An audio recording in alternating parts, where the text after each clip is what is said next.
Good evening. We are going to do another reading from a book, and this one's about UFO encounters at midnight, because there's been a lot of sightings of UFOs during the nighttime as opposed of during the daytime. And sometimes it's not exactly at midnight. Sometimes it's before midnight. Sometimes it's after midnight, and it's in the nighttime. You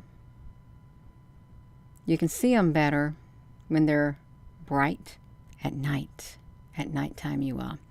So we're going to read. We're going to read some more. It's a good thing because that keeps me from talking. That's what it does. So I'm going to start reading, and again, this is going to be this is a podcast. It's Story Time with Gina, and it's about extraterrestrials, otherwise known as aliens, interdimensional beings, whatever someone wants to label them. Okay, but we know what we're talking about. So I'm going to get started, and this section is called Midnight Visits. Researcher and California artist Jefferson R. Weekly reported a pleasant visit with unearthly beings as a result of a psychedelic experience in 1992. Although he admitted the use of a potent psychedelic may cause many to discount his story as a drug-induced hallucination, it is worth noting the similarity of his account with other description of alien visitors. 3 months after ingesting a mushroom containing psilocybin, Weekly said he awoke in the middle of the night to find 3 small figures standing by his bed. They were white, with small, frail bodies, large triangular heads, and big, luminous black eyes, he recalled. Fear gripped me.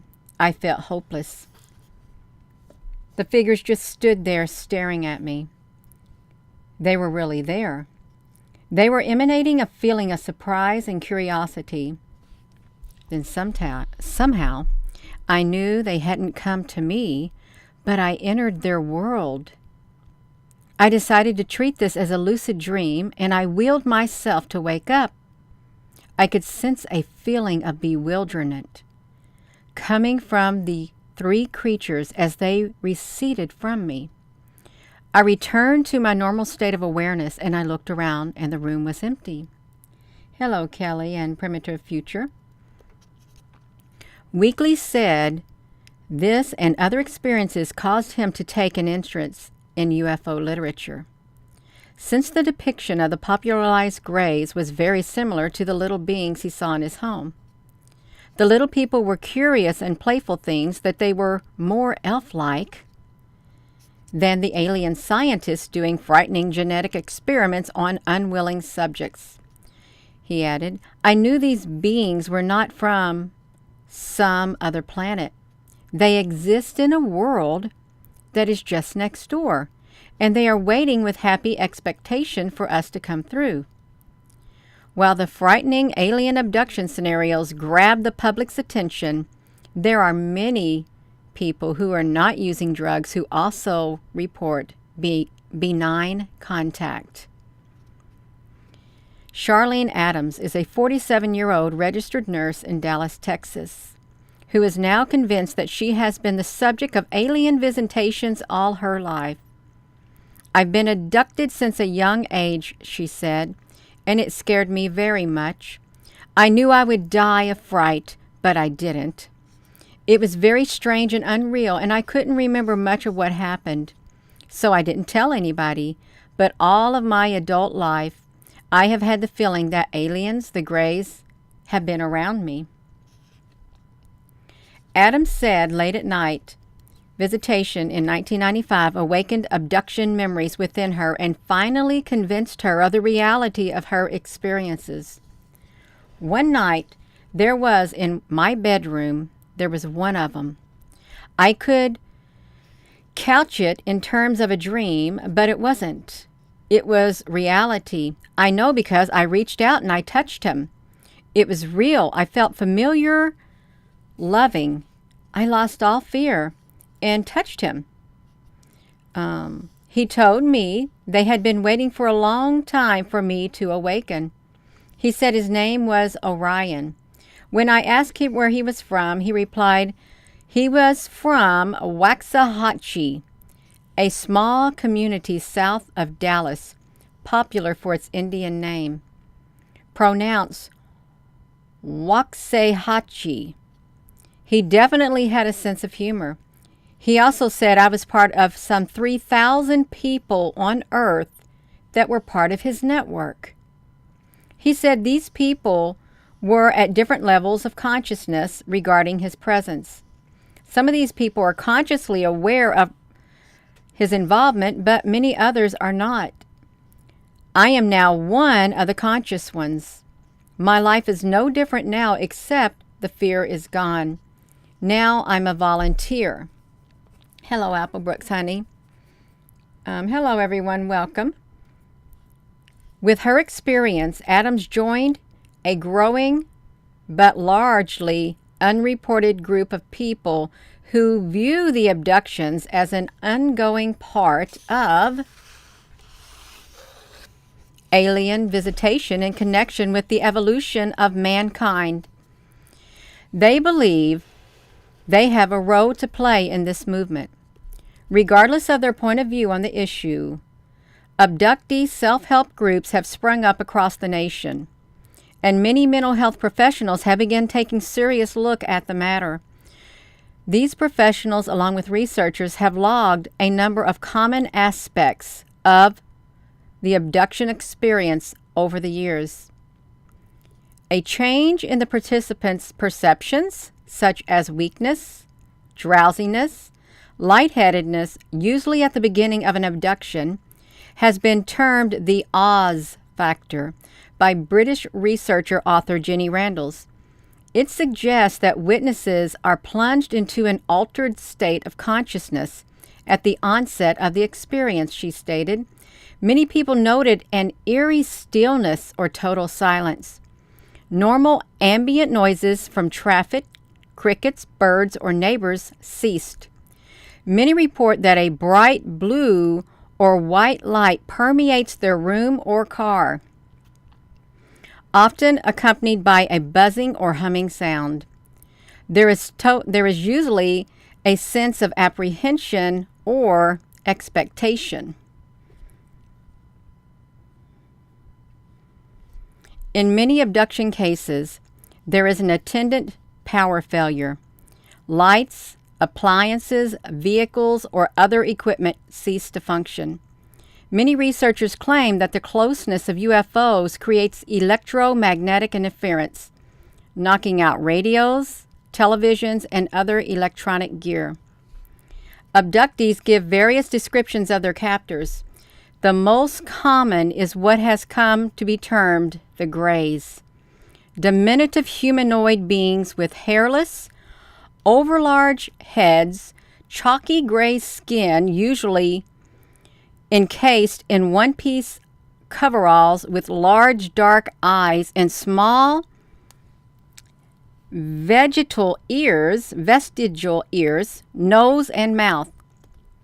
Occasionally handsome full-size humans with blonde hair are described, as well as truly alien beings that resemble reptiles or praying mantis. While it is argued that popular fiction may account for the similarity of descriptions, it should be noticed that the descriptions precede widespread media presentation and were derived from UFO witnesses.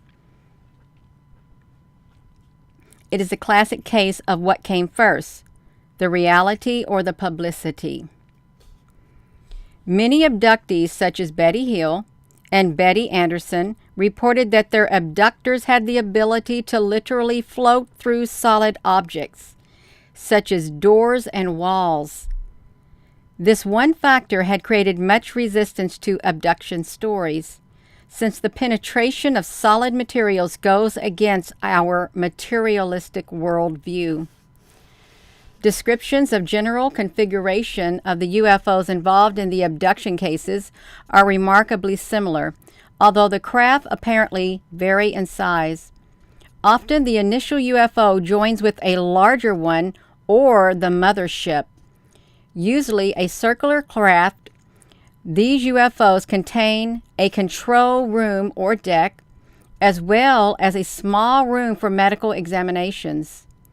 Once aboard, many abductees are given brief tours of the craft, and occasionally, as in the case of the Andresian, there is even what seems to appear to be a trip to another world. Researcher Fred Youngren asked Andresen to make sketches of the interior of the UFO. After studying them, Youngren concluded the fact that the combination of these sketches into a coherent craft has produced a powerful corroboration of the witness's account. Medical examinations are the most commonly reported experiences of abductees, with various instruments used to probe nearly all parts of the body. Special emphasis appeared to center on the reproductive system. After being placed in a white, sterile, hospital-like room, women report needles being inserted in their navels, while men tell of various devices placed over their genitals. The purely physical or biological aspect of the abduction phenomenon seems to have to do with some sort of genetic or quasi-genetic engineering for the purpose of creating human-alien hybrid offspring. Opinion to Mac. Many people report being scrutinized by an eye-like ball device, or on a metal neck or stalk that passes over their body. There is no document case of any abductee being seriously harmed by these examinations, although the fear and apprehension of many is immense, probably due to the feelings that they have no control over the situation. Hello.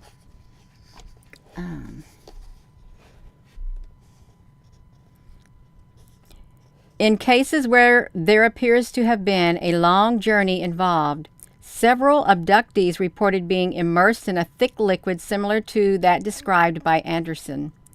Many researchers theorize this is a means of protecting the person against the stress of deep space travel or rapid acceleration and deceleration. Abductees are often provided various types of information which they recall with varying degrees of consciousness. Often it requires a hypnosis to bring forth this information.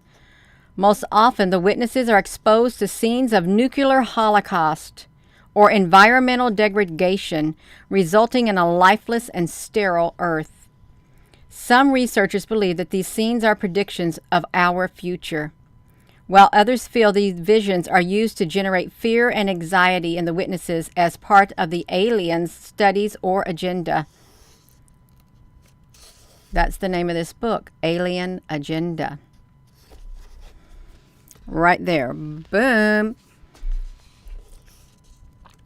Some abductees receive information of battles for the fate of the earth and the control of the human mind between two or more groups of beings, some of which are more evolved or good, while others are less evolved or evil. Abductees are returned home at the end of their experience, usually with far less recollection of the return than of the initial abduction. Vague memories of their experience and resultant messages remain. Occasionally, the abductees are returned some distance from their point of capture and are dressed differently. Some have returned with their clothing on the inside out. Only rarely are abductees seen or found missing during the process of abduction. Independent witnessing of an abduction does not. Independent witnessing of abduction does occur, wrote Mack, but it is, in my experience, relatively rare and limited in nature. Another facet of the abduction experience involves the reported implantation of tiny devices in an abductee's body. This new wrinkle on the abduction theme is only now being studied carefully by a few researchers. Now we're going to get into what they're talking about. Tiny implanted devices. It's teeny, teeny, tiny. And when we read this, you may say, well, that's what I think I've got. That's what I think I found in this area of my body. You may. Hello, everyone. What's bugging you? This is the next section. In September of 1955, when Richard Price was 8 years old, he was playing in some woods near his home in Troy, New York, when he saw a saucer-shaped UFO land nearby. Strange beings took Price up an elevator into the craft to a laboratory-like room. During a medical examination similar to that related by other abductees, young Price watched a wall view screen as the beings placed a tiny device in his penis. In 1981, Price showed Dr. Neil Repsosky an odd bump on his penis at the exact location he recalled the implant being placed. Repsosky, also puzzled by the swelling, recommended doing nothing unless it changed size or became painful. In 1989, Price discovered the object was protruding through the skin and soon after apparently producing a sensation akin to an electrical shock. It was free. Price showed the small object to David Pritchard, a teacher of physics at the Massachusetts Institute of Technology, who conducted an analysis. Pritchard, along with Dr. Tom Float of Massachusetts General Hospital, tested the object with a light microscope, a scanning electron microscope, and a secondary ion mass spectrometer, and determined it to be a collection of organic material suggesting nothing unearthly. Some odd hook-like appendages were found to be cotton fibers, apparently from his clothing, which penetrated the skin.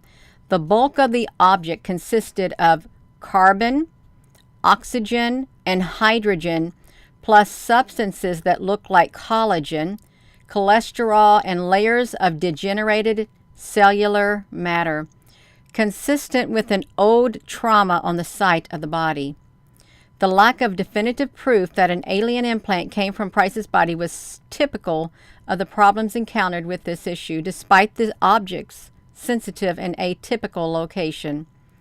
While this report was disappointing to anyone hoping to find proof of an alien implant, it should be noted that such evidence cannot be regarded as an absolute proof that such implants don't exist.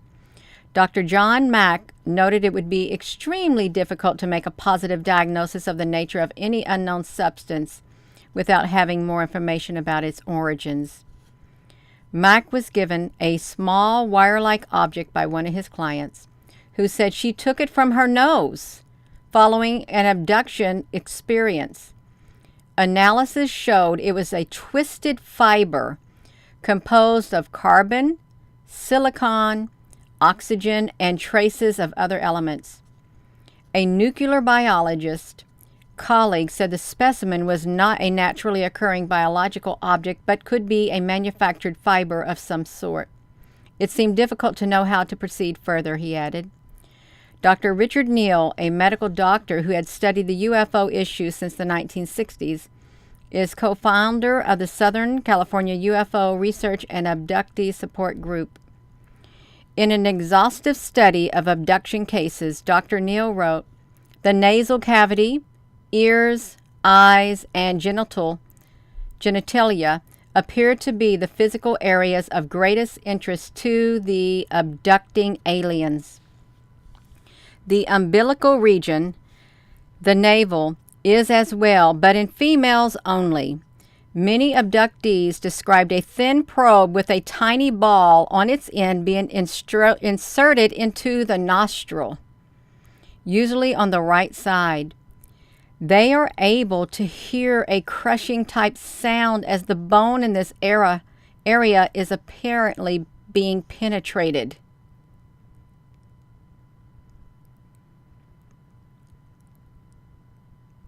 Let's read that again. Many abductees have described a thin probe with a tiny ball on its end being inserted into the nostril, usually on the right side. They are able to hear a crushing type sound as the bone in this area is apparently being penetrated. Many will have nosebleeds following these examinations. Many researchers believe that alien technology is being used to insert an implant into this area for future tracking of the individual. It is interesting to note that many of the individuals subjected to nasal probing may now have a history of chronic sinusitis. The idea of aliens using devices to trace individuals, much like the electronic tags game wardens place on certain animals to keep track of them, is supported by several abductees, including one of Mac's clients who claimed her abductors told her an object had been placed within her body was to monitor me. Abductee Betty Andreessen reported that during her examination, her captors removed something from behind her right eye with a long needle-like probe pushed up through her nose.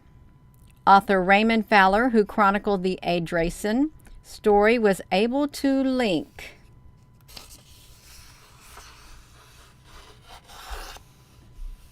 extraction to an abduction of Andreessen in 1950 when she was only 13 years old. Under hypnosis, she recalled that at that time, her abductors removed her eye and inserted a small glass ball about the size of a BB with one or more small slivers using two long glowing needles. Perhaps the device was placed behind Betty's right eye, allowed an alien monitoring device thousands of miles away to actually record all that Betty herself sees, speculated Fowler. Dr. Neal, Dr. Mack, and others also noticed that the small scars were often reported on the bodies of the abductees, along with claims of implantation. Implantable devices. Mack wrote that the abduction experiences frequently left physical traces on the individual's body, such as cuts and small ulcers that would tend to heal rapidly and followed no apparent psychodynamically identifiable pattern as do, for example, religious stigmata.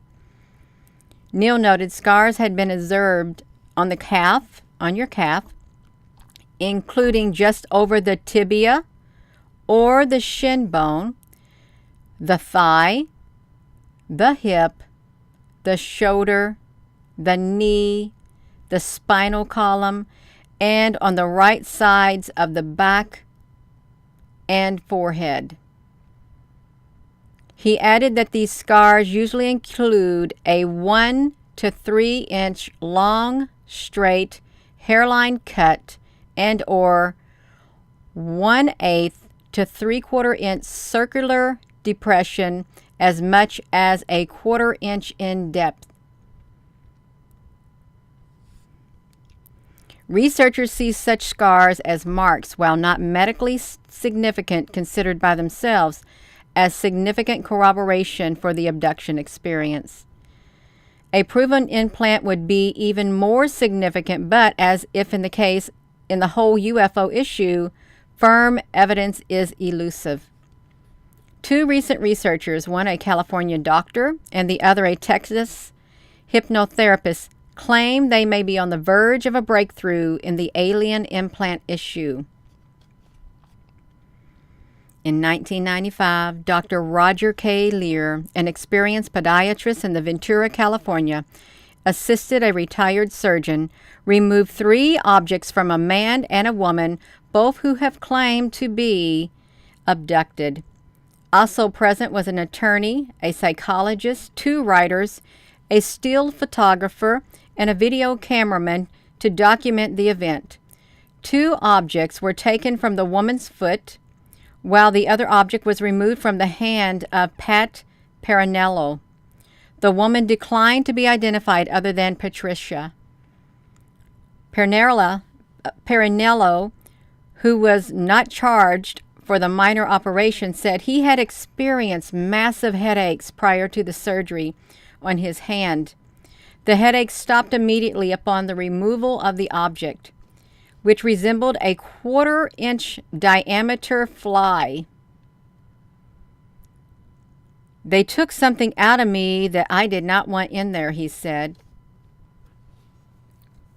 Surprise number 1. The soft tissue surrounding the object, when the report came back, had no inflammatory cells, said Lear, explaining how the human body generates such cells as a defense mechanism against foreign material. He also was surprised when the pathology report indicated the presence of nerve cells in the tissue surrounding the object. The nerve cells don't belong there, observed Lear, because anatomically they don't have any position in this soft tissue surrounding the toe, which is mainly fat and fibrous connective tissue. You don't find nerve cells. Noting that the woman patient reacted with pain when the scalpel touched the object, Lear speculated that it may have been designed to transmit messages to the brain. You want to get in touch with the brain? He asked rhetorically. You don't have to go to the brain. You don't have to go to the neck or spinal cord. You can go to any nerve plexus and you have routing to the brain. According to the pathology report, the 3 objects were found to be encased in a tough black membrane containing hemocysteine, a pigment that aids in oxygenating the blood. What is hemocysteine doing compromising a membrane wrapped around a foreign body? It doesn't belong there, commented Lear. I discussed the reports with the pathologists in all cases, trying to get their opinion, and basically they don't have any. Finally, one of them on the phone just said, "Damned if I know." At the heart of each strange object, Lear found a metallic core with a most unusual property. These objects are highly magnetic, he said. They even stuck to the scalpel when we removed them. I went over it with a stud finder and a magnetometer, and they would make the stud finder just stand on one end. Working with Lear on the alien implant issue was Daryl Sims, Chief of Abduction Investigations and Director of Physical Investigations for the Houston UFO Network.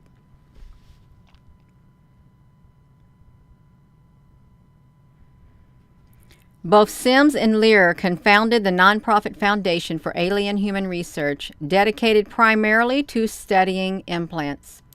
Small sections of metallic cores of the 3 objects Lear removed were sent to the private laboratory of Fortune 500 company, but were returned as too small for proper testing.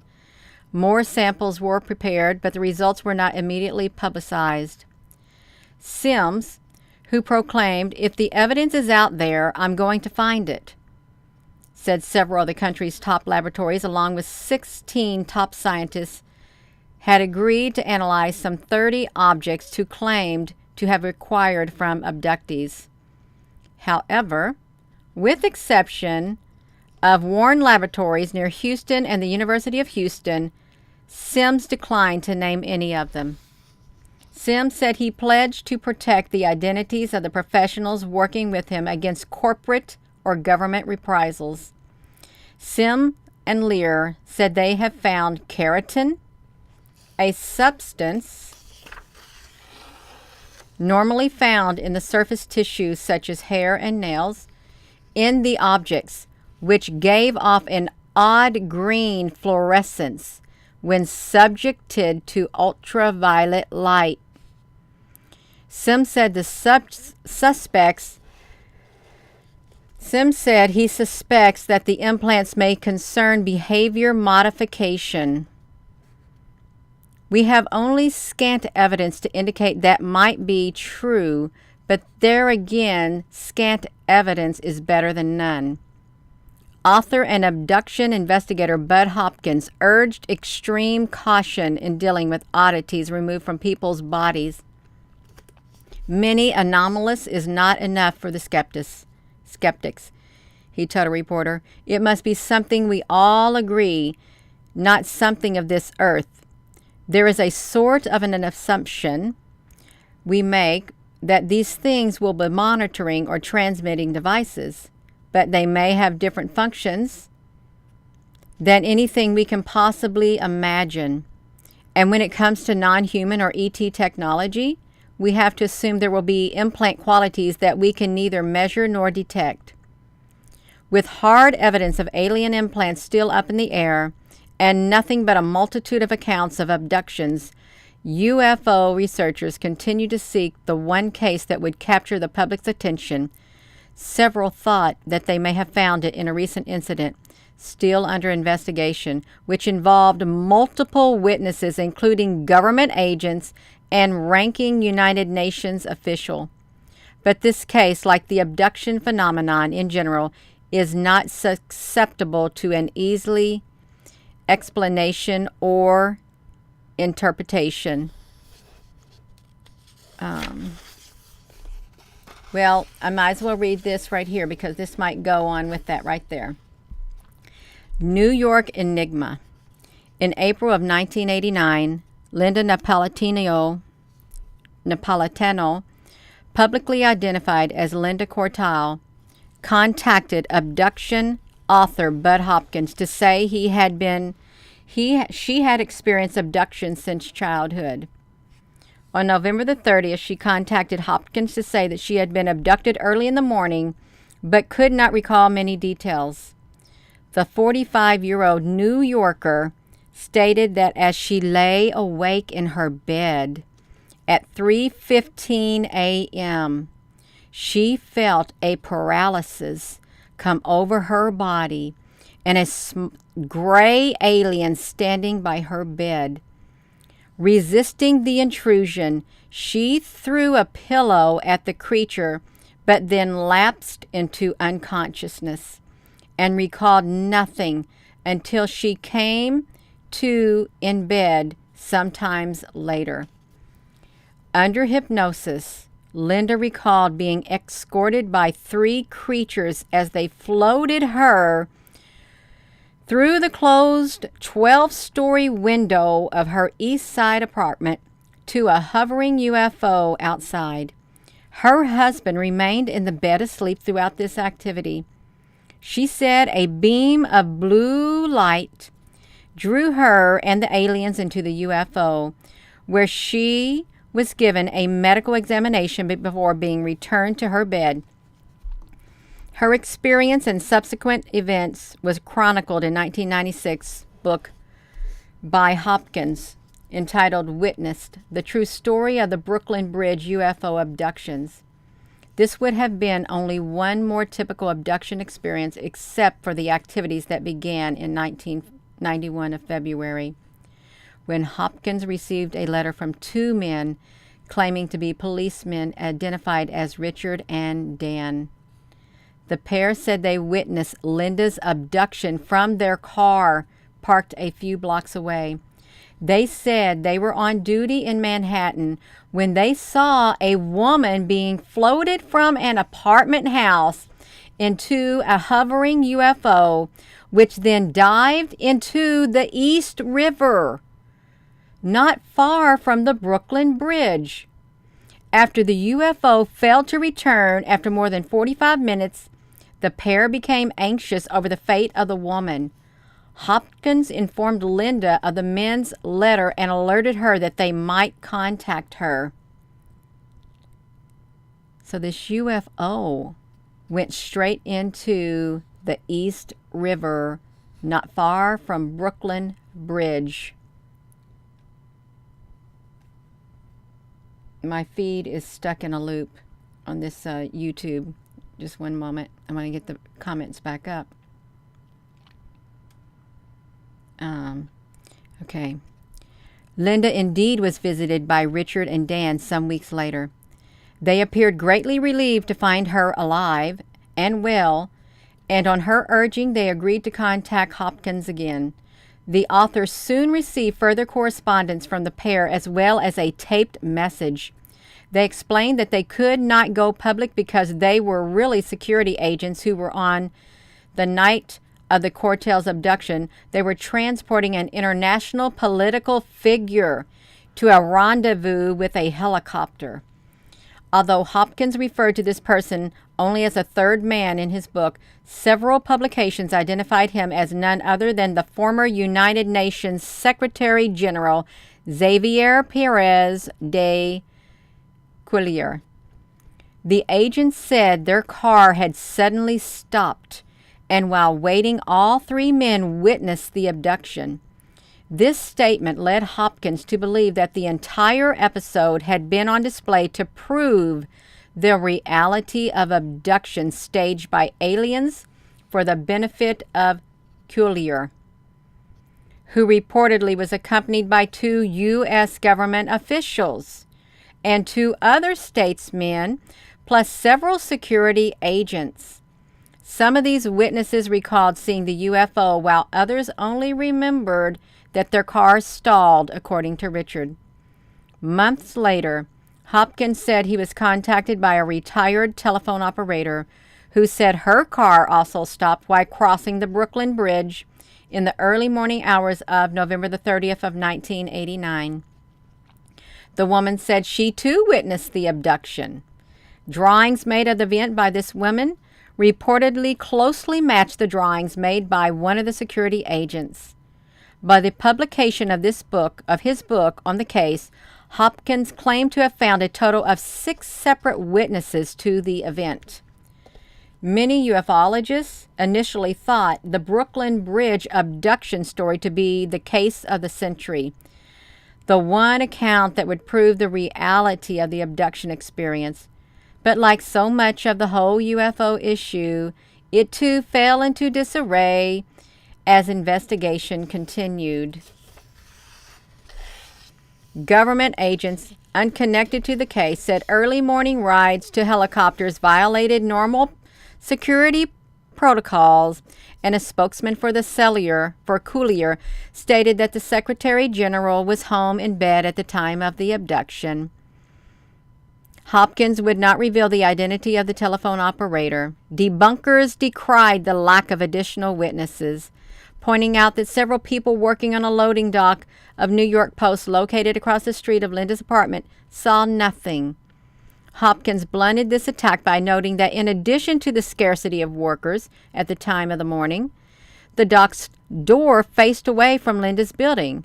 The self-styled skeptical investigators circulated a great deal of erroneous information because none of them even bothered to call me for clarification on any issue about which they might have been uncertain. To increase the confusion, Linda said that on October the 15th of 1991, she was abducted again. This time by Agent Dan, who took her to a beach house on Long Island and forced her to put on a white nightgown like the one she had worn during her abduction.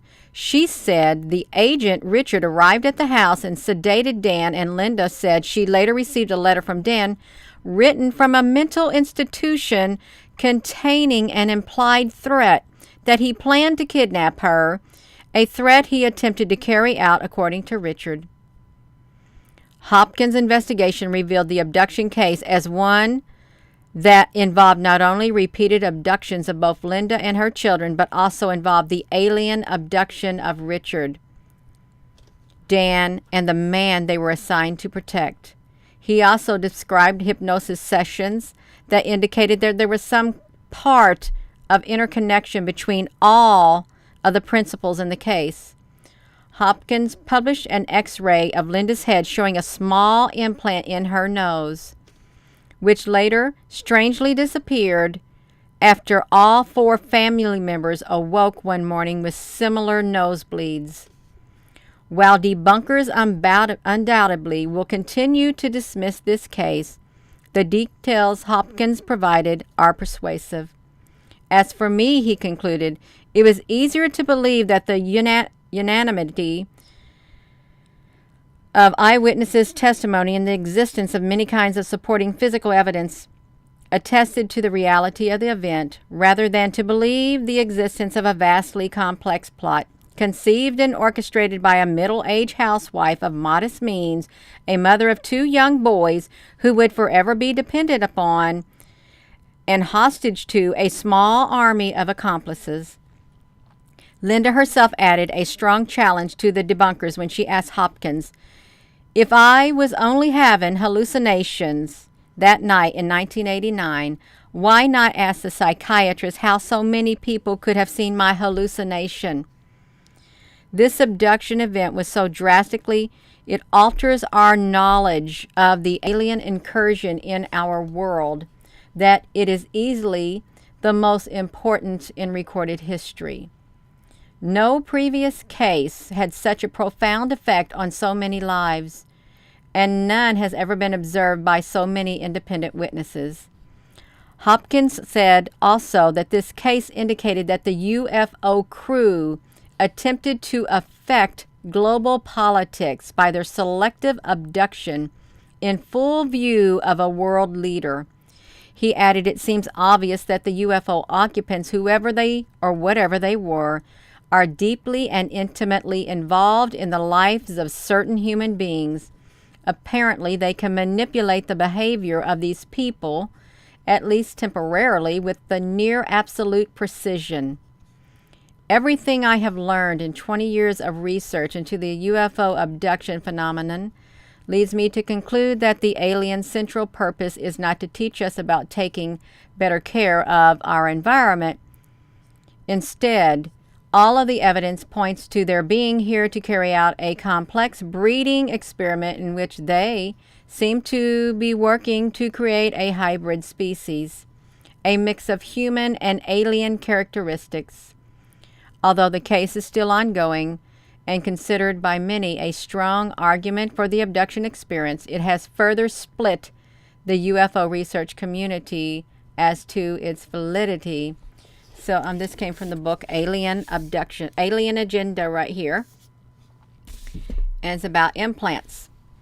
People being abducted, people getting implants, and of course a team of debunkers being sent out to destroy what was spoken about, make it look like it was like didn't even exist, just debunk it, make the people make up some crazy story.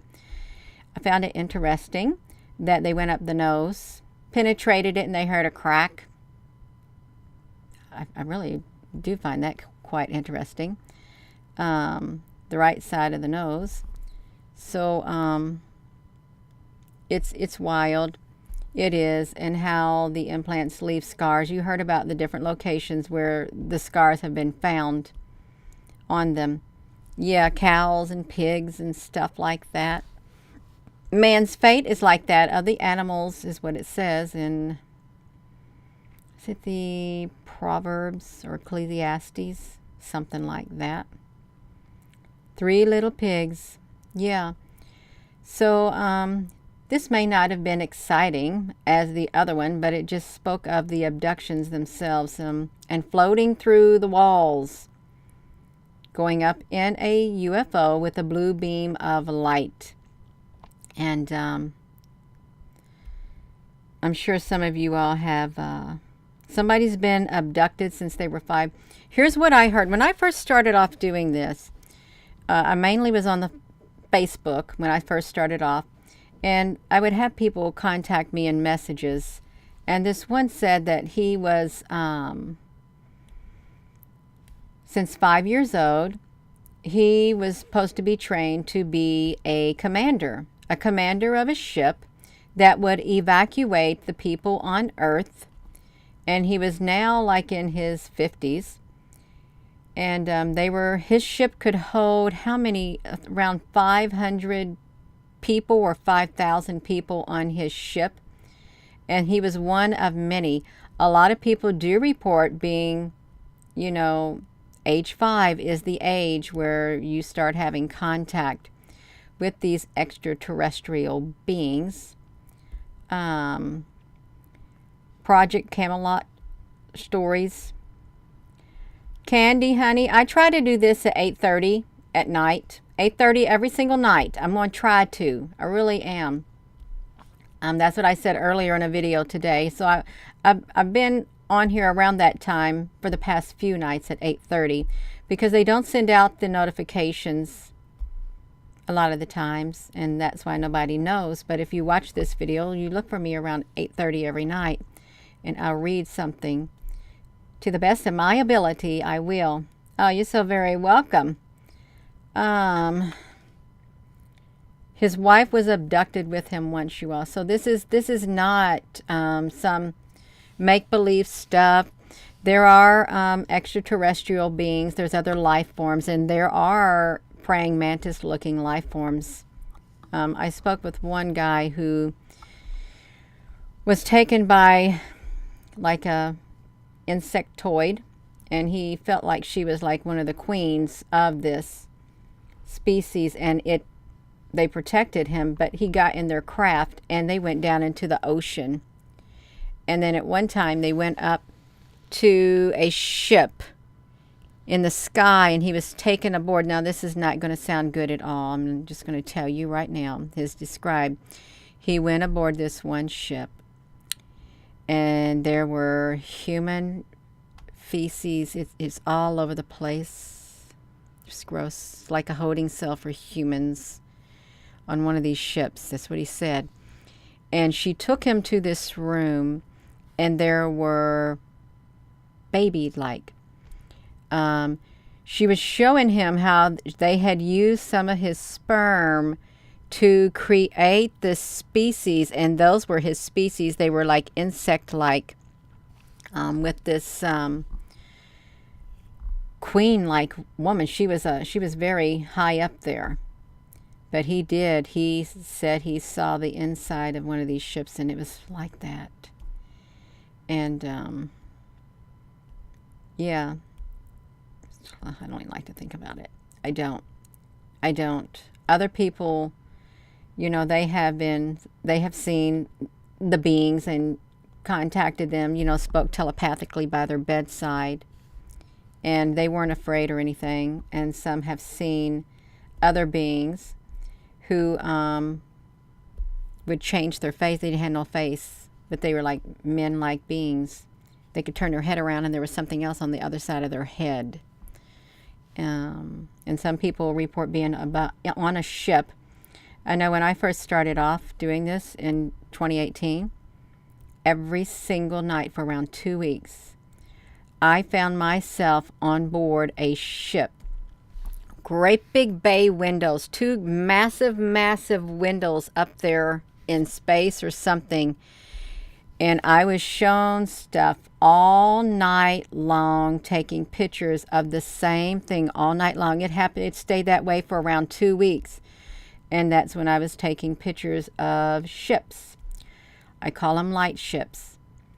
And I shared those for 1.5 to 2 years. And it really started off like in around September of 2018. It lasted through 2020, sometime the mid-2020, 2021. I kept taking pictures, and they kept coming in by the thousands. But that's what I did. I was on, and I'd wake up, and I looked like I had not slept at all. I had dark circles under my eyes. I was exhausted totally exhausted. Yeah. Well, it's all right, country boy. It is. You were taken since you were 2 and you're 56.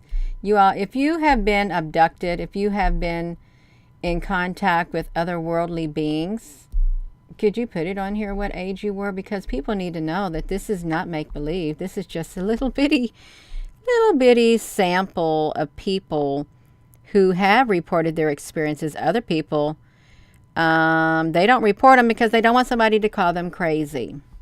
Okay, well, I think we've got to move beyond that now because something definitely has occurred and is still occurring. Okay, it is. And whether they be of this world or of this dimension, or whether they be some type of human-like species that were created by extraterrestrial beings, we don't know. Some people have good experiences and some don't. I have missing time. You all, a lot of you have missing time, and we tend to see big bright light coming at you like that. So it's just nothing unusual. It's something quite common in the UFO community. It is. So I am going to go, you all, and thank you all for your comments. Thank you, Applebrooks Honey. If there's any other moderator on here, thank you too. And thank you to the moderators who do come on here afterward. So with that being said, hello, wherever you are in any part of the world. Hello. From my heart to yours, love you. Have a wonderful rest of your day. And this is in a podcast, like a playlist, but it's called a podcast on this channel, Storytime with Gina. And now this is the, I don't know, maybe the 4th reading I've done from this Alien Agenda book, reading the accounts, different various things. And it's pretty cool. It really is. I like reading. You're also very welcome, T. Prada, everyone. Have a wonderful rest of your evening, and thank you for listening. Love you.